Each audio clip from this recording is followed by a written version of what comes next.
आप कोई chief engineer नहीं है, आप सिर्फ और सिर्फ एक इंजन कैडेट की पोस्ट पर जाओगे शिप पर, तो आपसे सिर्फ इतना ही रिक्वायर किया जाता है कि आपको बेसिक चीजें पता हो। Welcome back to the marine well. So दोस्तों, आज का जो क्वेश्चन है बहुत ही ज्यादा इंपॉर्टेंट क्वेश्चन है। ये है कि sir, how to prepare for the interview for the post of engine cadet.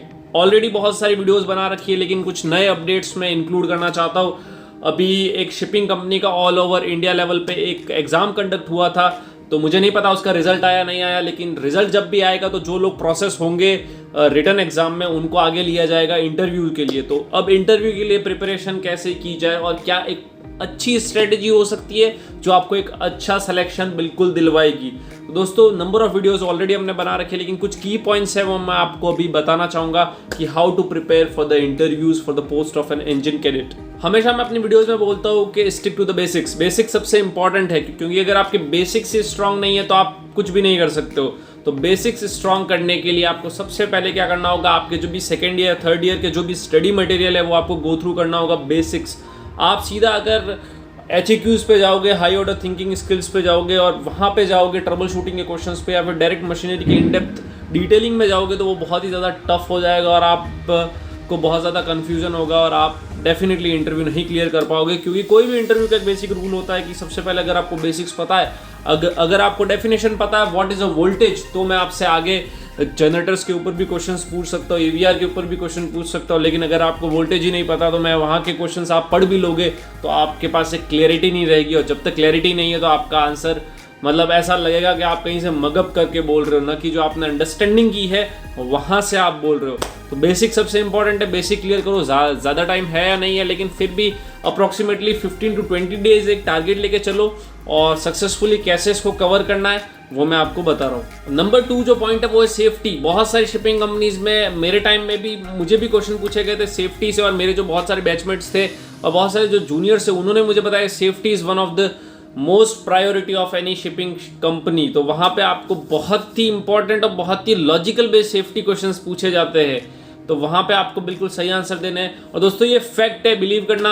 अगर मान लो इंटरव्यू में आपसे 5 क्वेश्चन पूछे, 3 क्वेश्चन आपने गलत दे दिए जो कि टेक्निकल क्वेश्चन है, 2 सेफ्टी के पूछे वो आपने सही दे दिए, तो चांसेस होते हैं कि आपका सिलेक्शन हो जाएगा। लेकिन अगर आपने सेफ्टी का कोई भी आंसर गलत दे दिया तो दोस्तों ये बहुत ही डिफिकल्ट हो जाएगा कि आपको उस पर्टिकुलर शिपिंग कंपनी में प्लेसमेंट होगा, क्योंकि सेफ्टी तो प्रायोरिटी है, प्रायोरिटी को तो हम छोड़ नहीं सकते। नंबर 3 जो है वो है जो भी रिसेंट जो शिपिंग में जो भी मतलब एडवांसमेंट्स हो रहे हैं, जो भी मतलब प्रोजेक्ट्स न्यूज़ है, जो भी मतलब आप अगर जैसे इंजन डिपार्टमेंट से बिलोंग करते हो तो इंजीनियरिंग में ऐसा क्या क्या एडवांसमेंट्स आ रहे हैं, शिपिंग को अफेक्ट कर रहे हैं या फिर शिपिंग को उसका फ़ायदा हो रहा है, तो वो सब आपको पढ़ लेने चाहिए। जैसे कि 2020 का जो हॉट टॉपिक था वो ये था सल्फर कैप। बहुत ही इंपॉर्टेंट क्वेश्चन था, बहुत सारे बच्चों को पूछा भी गया था सल्फर कैप से बहुत सारे क्वेश्चंस। तो सल्फर कैप 2020 के स्टार्टिंग में बहुत ही हॉट टॉपिक था। ऐसे आप इंटरनेट पर टॉपिक सर्च करो जो कि हॉट टॉपिक हो और शिपिंग कंपनीज डायरेक्टली उससे अफेक्टेड है, या तो उनको फायदा हो रहा है या फिर उससे लॉस हो रहा है, लेकिन वो इंजन डिपार्टमेंट के हिसाब से आपको सोचना पड़ेगा। और वैसे क्वेश्चंस भी आजकल बहुत सारे पूछ जाते हैं, क्योंकि कंपनी चेक करना चाहती है कि आपको सिर्फ किताबों का ही पता है या इसके बाहर भी आपको रियल में कुछ ना कुछ आता भी है। नंबर 4 जो है वो कम्युनिकेशन स्किल्स एंड इंग्लिश। सबसे इंपॉर्टेंट टॉपिक है, मैंने इसे नंबर 4 पे इसलिए लिया है क्योंकि मैं आराम से इसके बारे में बात करना चाहता हूँ। हर वीडियो में बोला गया है इंग्लिश आपको उतनी नहीं आनी चाहिए कि आप फॉरेन में जाके एकदम फ्लुएंट इंग्लिश बोल रहे हो, आपको इंग्लिश इतनी आनी चाहिए कि आप आराम से कम्युनिकेशन कर सको, एक इफेक्टिव कम्युनिकेशन आप कर सको, और वही होती है स्किल। लोगों ने बहुत ज़्यादा डरा रखा है कि आपको इंग्लिश बहुत ही ज़्यादा फास्ट बोलनी आनी चाहिए, बहुत ही मतलब अच्छी ग्रामर आपकी होनी चाहिए। वैसा बिल्कुल कुछ नहीं है। अगर आपको आनी चाहिए तो आप इंग्लिश में कम्युनिकेट कर सको और एक कम्युनिकेशन स्किल्स आपकी अच्छी होनी चाहिए, और उसके हिसाब से ही आपका इंटरव्यू डिसाइड होना है। क्योंकि अगर आपके पास नॉलेज भी कितना है, सेफ्टी भी कितनी है और आपको एडवांसमेंट्स भी पता है शिपिंग के, लेकिन अगर आप उसको बोल ही नहीं पाए तो क्या करोगे उस नॉलेज का।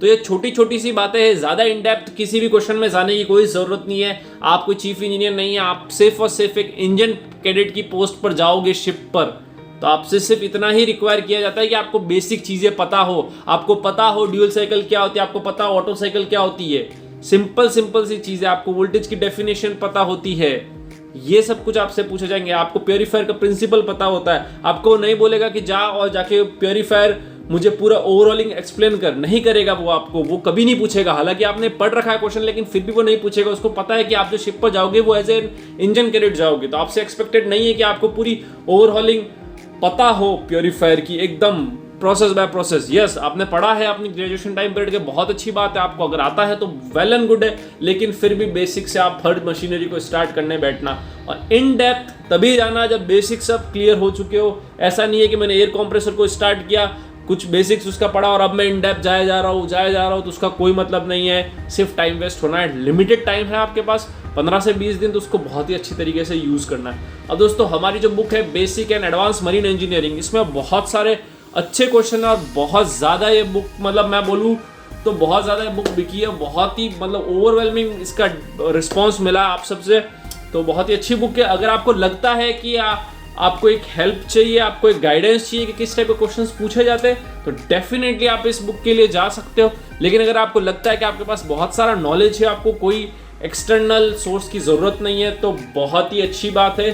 बी फोकस्ड और अच्छे से पढ़ाई करते रहो और ट्राई करो कि जल्दी से जल्दी प्लेसमेंट ले लो, या तो कॉलेज से या फिर जो ऐसी शिपिंग कंपनीज है जो ऑल ओवर इंडिया लेवल पे एग्जाम कंडक्ट करवा रही है, क्योंकि ऐसी बहुत ही कम शिपिंग कंपनीज है। रियरली 1 से 2 शिपिंग कंपनी ही ऐसी है जो all over India level exam करवाती है। वरना दोस्तों वही सीन है, अपना CV रेज्यूमे लो, ऑफिस जाओ, ईमेल्स पे CV भेजो, कहीं से कोई रिस्पॉन्स नहीं मिलेगा क्योंकि जॉब्स नहीं है।